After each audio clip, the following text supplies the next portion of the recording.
Olá pessoal, beleza? Aqui é o irmão Alex para continuarmos aqui com os estudos, beleza? Eu vou trazer algumas referências e eu aconselho você a dar uma pausa, conferir na Bíblia e depois retorna para você ter uma compreensão melhor do estudo, beleza? Hoje nós vamos falar sobre demônio, para que você venha ter uma compreensão melhor sobre esse nome, né? Sobre o nome que é falado muito, principalmente na religião, principalmente na religião cristã, né? Que fala muito. E é uma febre. Televisão, filmes, na rua, todo lugar você escuta. Então é importante a gente saber um pouquinho sobre de onde surgiu, de onde veio, um pouco da história, beleza? Demônio, demonologia, Mesopotâmia. Tal como a conhecemos com base na literatura suméria e acádia, a demonologia mesopotâmia é extremamente antiga. Ela influenciou os hebreus no período veterotestamentário e por meio dos caldeus. Penetrou no mundo helenístico e alcançou a Europa. Eu tenho um vídeo aí que fala sobre o helenismo. É importante para você poder compreender. Sob algumas formas, sobreviveu até os tempos medievais e modernos.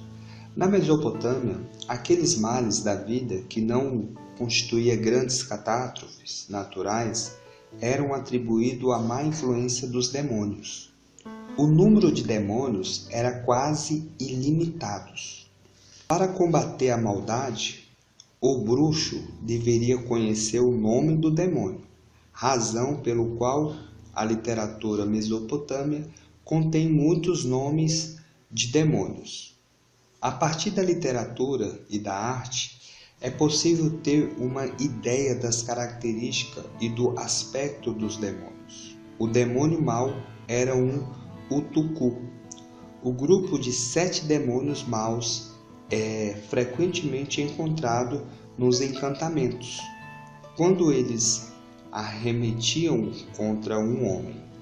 O Aku atacava a cabeça, o Naturu a garganta, o mau Utuku o pescoço, o Alu o peito, o Timu o mau Ilu Deus e mão e o Galu o pé. Também se conhece outros nomes, como Rabiku, o rastejador, Ayaku, o agarrador, os 3 demônios da noite, Lilu, macho, Lilu, fêmea, e Ardat, Lili, serva de Lulu. Esses 3 demônios pertenciam ao tipo Incubo, Sucubo. Pezuzu era provavelmente o vento do sul, aquele que carregava a infecção da malária. Yaskaku era a morte. Naturu, associado a Nergel, o deus do além, era o mensageiro da morte. Galu era um terrível monstro, sem forma nem característica, e Timu era um fantasma. O Lasmatu era um monstro terrível e muito temido, perigoso, especialmente para as mulheres grávidas e as mães que amamentavam. Como a maior parte dos demônios tinha uma forma meia humana e meia animal, cabeça de leão, corpo de mulher, dentes de cão e garras de águia nas mãos e nos pés, levava uma serpente em cada mão. Tinha sede de carne e de sangue humano, e apresentado no ato de amamentar ao peito um cão e um porco. Às vezes os demônios são considerados filhos de Anu, o deus do céu. No poema épico da criação, os demônios são gerados por Tiamat para ajudá-lo na luta contra Marduk. Os demônios frequentam os túmulos e os locais desertos e solitários, especialmente à noite, mas nem todos os demônios são maus. Os demônios bons, o Shedu e o Lamazul, são invocados para expulsar os demônios maus. Os demônios benignos são apresentados como gênios guardiões das portas dos templos, dos palácios. São querubins. A representação dos demônios na arte cristã medieval deriva da arte e da literatura mesopotâmica.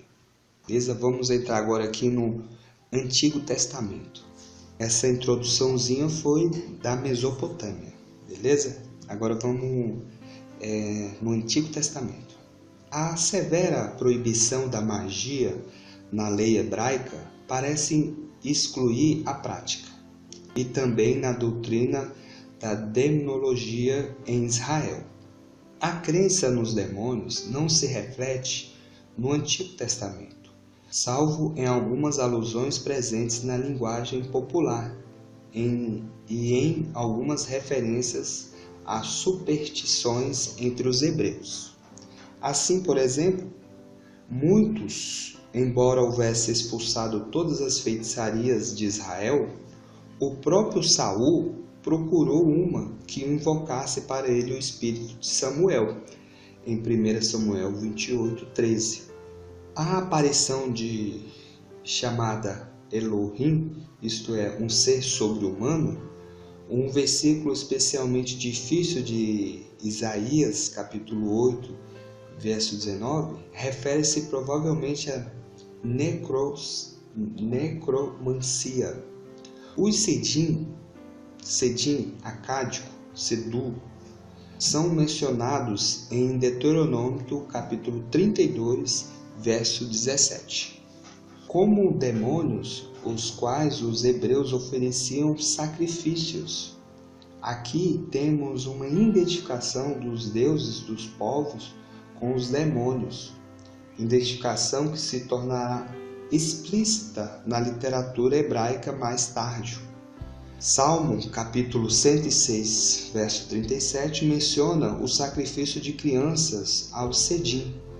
As ruínas abandonadas são habitadas por animais selvagens e por serim, que dançam. Isaías capítulo 13, verso 21, capítulo 34:14. Bem como Lilith, acádico, Lilito. Lilith da literatura apócrifa judaica, que é Isaías 34:14. Os seridim peludos são provavelmente demônios em forma de cabras. Pode ser encontrado uma certa analogia com a influência demoníaca no mau espírito enviado pelo Eterno para assombrar Saul e influenciar a loucura. 1 Samuel capítulo 16, verso 14.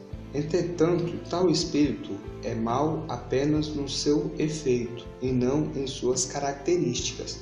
Talvez também se possa encontrar a linguagem da demonologia em Salmo capítulo 91, versos 5 e 6. O terror da noite, a flecha que voa de dia, a peste que caminha na treva, a epidemia que devasta ao meio-dia. O Eterno, quem protege contra tudo isso. No judaísmo. O judaísmo no período entre os dois testamentos e o judaísmo do período neotestamentário demonstra uma fé muito viva nos demônios. Deriva em muitos aspectos tanto da demonologia mesopotâmica como na fé grega nos daimones, seres intermediários entre os deuses e os homens. Nesse período, O próprio helenismo havia sofrido influência das superstições mesopotâmicas. Da mesma forma, também os judeus haviam tomado emprestado da Mesopotâmia, quase sem mudanças, as crenças relativas à má influência dos demônios, especialmente como causa de doenças e desgraças. A origem dos demônios se explicava através da exegese da passagem bíblicas nos livros apócrifos. Os demônios são descritos como anjos decaídos. Também são identificados como os filhos de Deus que se casaram com as filhas dos homens, em Gênesis capítulo 6, verso do 1 ao 4, união do qual havia nascido gigantes da mitologia e do folclore. É provável que essa exegese fosse correta. Parece que essa passagem de Gênesis conserva um fragmento mitológico de origem desconhecida. Satanás era identificado com a serpente, de Gênesis 3. Essa fé do judaísmo se reflete em Sabedoria 2:24, e por inveja do diabo que a morte entrou no mundo. É assim a tentação do pecado. Além da doença e da desgraça, também passa a ser atribuída a influência demoníaca. Acredita-se que os demônios estejam organizados em um reino sob a direção de um chefe, chamado de Martimá, Belial ou Satanás. Do Novo Testamento agora. A demonologia do Novo Testamento deriva tanto da demonologia veterotestamentária como a do judaísmo.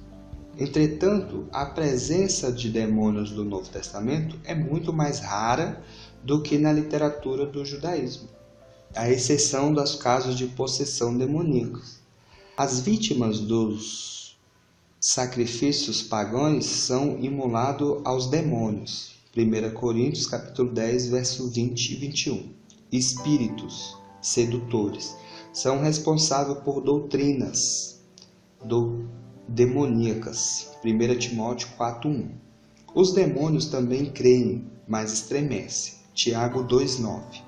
Os espíritos dos demônios fazem maravilhas. Apocalipse 16:14. As ruínas da Babilônia são habitadas por demônios. É um eco do Antigo Testamento, Apocalipse 18:2. Os demônios são frequentemente chamados de espíritos, especialmente com um acréscimo do adjetivo impuros. Uma jovem de Filipos estava possuída por um espírito de adivinhação, que foi expulso por Paulo. Atos 16:16. Os saduceus negavam a existência dos anjos e dos espíritos. É provável que aí esteja subtendida a distinção entre o anjo de Deus e os espíritos maus. Os cristãos não devem acreditar em qualquer espírito, mas devem examinar os espíritos para ver se vêm do Eterno. 1 João 4:1. Os demônios também são chamados de anjos, de Satanás, para os quais está preparado o fogo eterno. Mateus 25:41. Nesse caso, a concepção do reino demoníaco é paralela à concepção do judaísmo. Os principados, mencionados juntamente com os anjos em Romanos 8:38, para dizer que nada poderá separar o cristão do amor de Deus, provavelmente representa o chefe da hierarquia do mundo demoníaco. Parece que se trata das mesmas hierarquias demoníacas indicadas com os termos principados, autoridades e poderes, que Cristo submete ao Pai, em 1 Coríntios 15:24. Mesmo grupo de termos em Efésios 1:21, 3:10, 6:12. Nessas passagens trata-se evidentemente dos denominadores das trevas, os seres espirituais e malignos. das alturas contra os quais os cristãos devem lutar. Talvez seja essa mesmo seres que em Colossenses 1,16 alude quando fala dos seres criados nos céus e na terra, passagem em qual se acrescenta também os termos tronos e soberanias. De todo modo, não parece provável que os principados e as autoridades de que Cristo é a cabeça, Colossenses 2,10, possam ser forças demoníacas. No entanto, são exatamente os principados e as autoridades que Cristo derrota com sua crucificação, Colossenses 2,15. Em outras passagens, os anjos, as denominações, as potestades estão sujeitas a Cristo. 1 Pedro, capítulo 3, verso 22. Os anjos e que os cristãos julgarão são provavelmente demônios. 1 Coríntios 6, 3. Paulo atribui a um anjo de Satanás certos sofrimentos físicos. 2 Coríntios 12, 7. Judas 6 alude que os anjos que não conservaram seu principado, abandonando a sua morada e agora estão presos em cadeias eternas à espera do grande juízo, expressão que constitui eco na literatura apócrifa judaica. Pergunta-se até que ponto o Novo Testamento utiliza a linguagem e o simbolismo da mitologia para personificar o mal. Trata-se mais ou menos do mesmo problema que surge quando se pergunta até que ponto a Bíblia utiliza a linguagem popular para descrever os fenômenos naturais. Essa linguagem popular não implica em afirmações dogmáticas e filosóficas sobre a eventual força do mal, pessoas e cósmicas. Tal tipo de linguagem, cujas origens podem ser buscadas nos escritos judaicos, parece ser encontrada em passagens como em Atos 16:16. Parece que o mesmo se pode dizer em relação ao reino demoníaco que transparece de Mateus 25:41, Romanos 8:38, 1 Pedro 3:22, bem como em relação à atribuição da doença a um mau espírito, 2 Coríntios 12:7. O grande juízo dos demônios. É provável também o propósito de 1 Coríntios 6:3, embora se possa pensar que o uso do simbolismo popular implica na aceitação de muitos detalhes na concepção neotestamentária. A Igreja sempre ensinou que há espírito pessoal maus, mas insistindo no fato de que são maus por sua própria vontade e não por criação. Beleza, pessoal? Terminamos aqui o significado da palavra demônio, né? Espero que você tenha gostado. Se inscreva no canal, beleza? Dá uma força e divulga nas redes sociais.